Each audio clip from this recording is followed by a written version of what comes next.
Assalamualaikum warahmatullahi wabarakatuh. Perkenalkan, saya Rara Mustikawati dengan nomor absen yaitu 20 dengan NIM 2086206050 dan rekan saya yaitu Arza Amelia Perdana nomor absen 2 dengan NIM 2086206005. Kami dari Fakultas Pendidikan Ilmu Keguruan dengan program studi Pendidikan Guru Sekolah Dasar.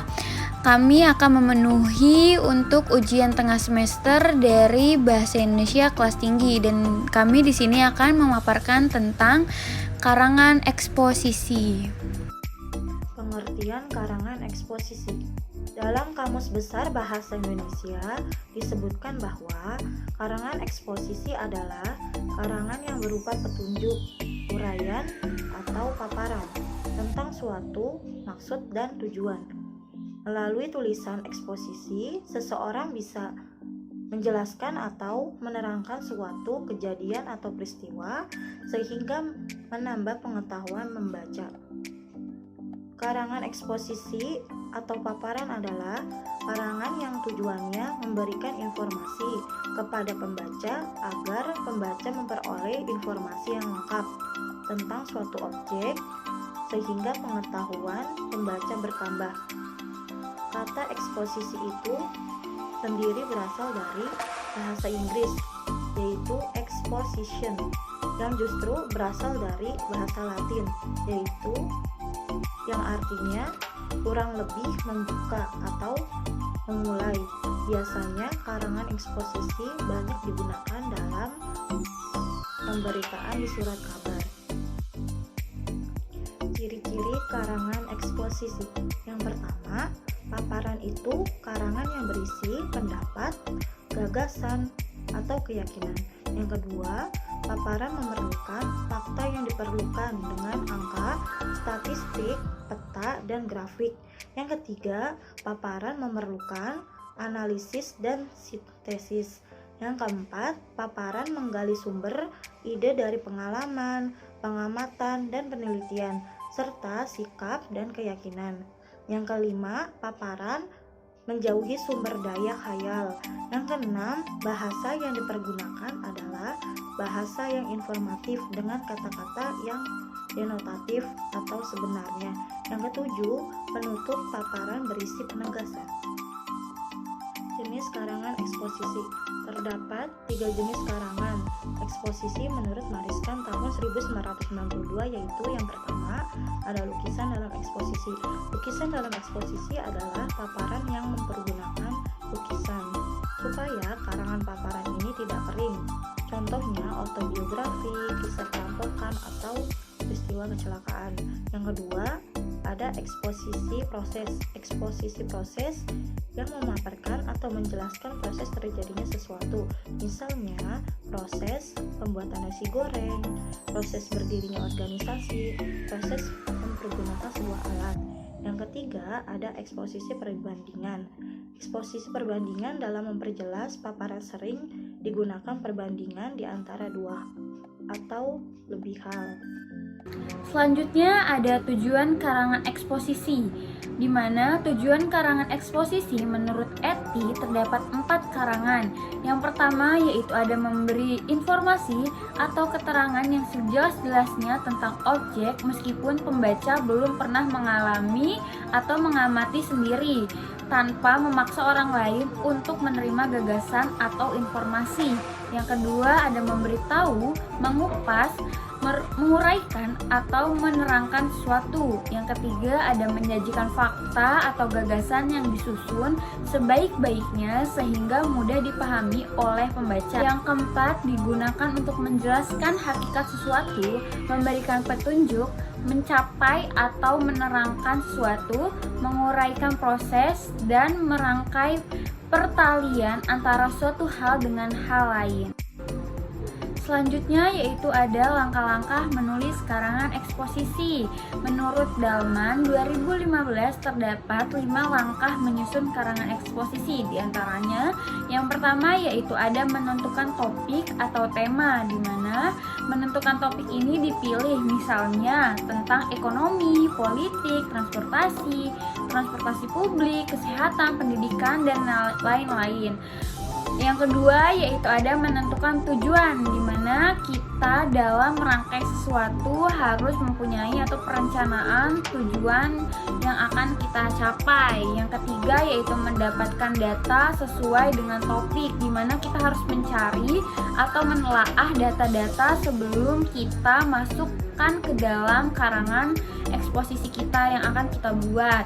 Nah, yang keempat yaitu membuat karangan atau kerangka karangan, di mana menyusun kerangka berarti memecahkan topik ke dalam beberapa subtopik secara sistematis dan logis.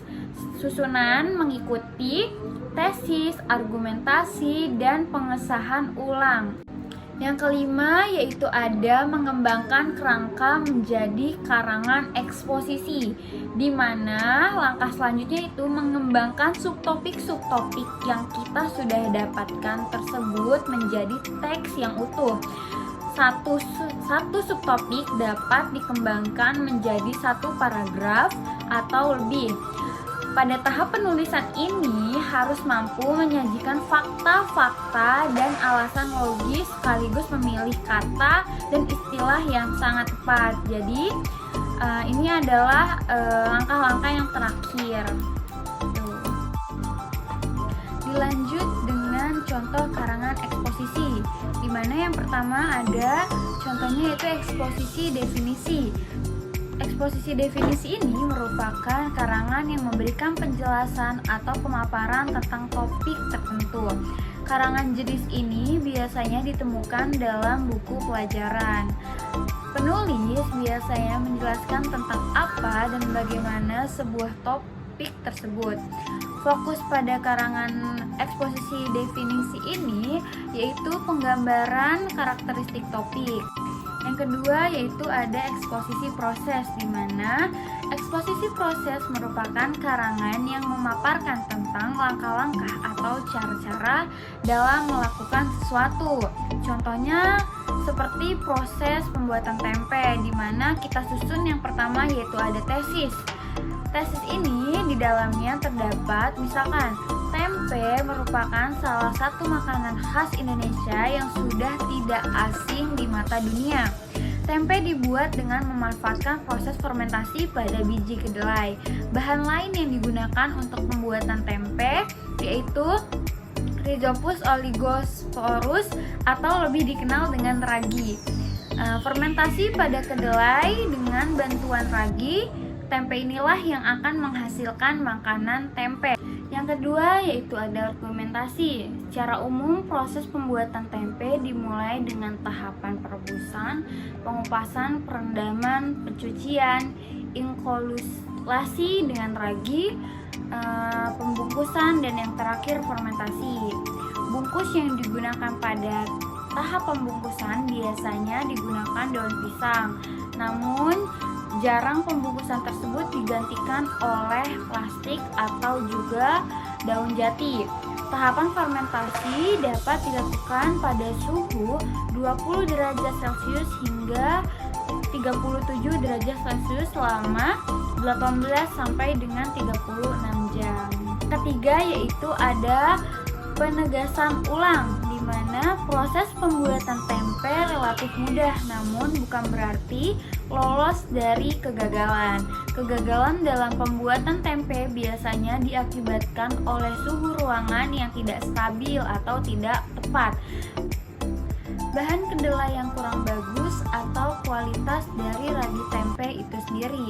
Di Indonesia sekarang juga berusaha mengembangkan Rhizopus unggulan untuk menghasilkan tempe yang lebih berkualitas atau memperbaiki kandungan gizi tempe.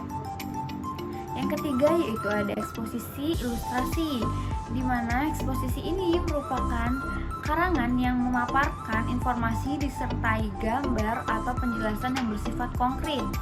Penulis biasanya menjelaskan suatu hal dengan sejelas-jelasnya sehingga pembaca tidak akan merasa bingung untuk memahami. Yang keempat yaitu ada eksposisi laporan, di mana eksposisi ini merupakan karangan yang memberikan penjelasan atau pemaparan suatu berita atau hasil dari suatu penelitian. Karangan jenis ini biasanya ditemukan dalam berita koran maupun majalah. Yang kelima ada eksposisi perbandingan. Eksposisi perbandingan merupakan karangan yang menunjukkan perbedaan dan kesamaan dari dua objek atau lebih dengan menggunakan dasar-dasar tertentu. Penulis biasanya memaparkan suatu hal yang belum diketahui dengan yang lain yang sudah dikenal pembaca. Yang kelima ada eksposisi perbandingan, di mana eksposisi perbandingan merupakan karangan yang menunjukkan perbandingan dan kesamaan dari dua objek atau lebih dengan dasar-dasar tertentu. Penulis biasanya memaparkan suatu hal yang belum diketahui oleh pembaca. Yang terakhir ada eksposisi klarifikasi, di mana karangan yang memaparkan informasi yang mana topik utamanya dikembangkan dengan mengelompokkan berdasarkan ciri-ciri subtopik yang ada di kerangka karangan tersebut. Kata yang biasa muncul dalam karangan ini yaitu diklarifikasi, digolongkan, atau dibagi. Sekian pemaparan dari kami, kurang lebihnya mohon dimaafkan. Wabillahi taufik walhidayah. Wassalamualaikum warahmatullahi wabarakatuh. Semoga video ini dapat diterima oleh ibu dan rekan-rekan sekalian yang telah melihatnya. Terima kasih.